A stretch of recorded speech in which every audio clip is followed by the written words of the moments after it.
Hello, it's Patrick Malater once more. I'm running for Congress in Indiana's 5th Congressional District. In this video, I'll be describing specifics about my plan to term limit the Congress.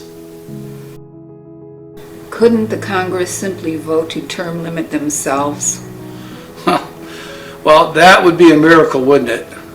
But sadly, any congressional vote to impose term limits could later be challenged and be declared unconstitutional by the Supreme Court. What do you mean? How could a congressional measure to limit terms be unconstitutional? Well, for example, if a congressman was at the end of their 8-year term and wanted to serve longer, say another term or two, he or she could then sue in federal court to be able to run for re-election.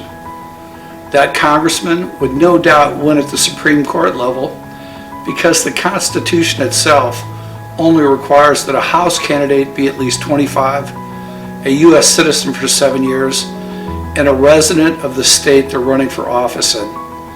There is a similar rule for the Senate: 30 years old, a citizen for 9 years, and a resident of the state they're running in. Got it. So, what's the urgency for doing term limits now? Well, since 2001, the country went from a huge budget surplus to our nearly $34 trillion deficit, when most of that debt could have been paid off by 2006.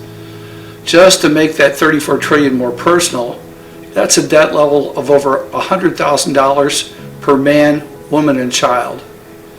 All that spending has caused our inflation problem by cheapening the value of the U.S. dollar. The average American is just being crushed by high grocery prices and rents, along with other rising expenses.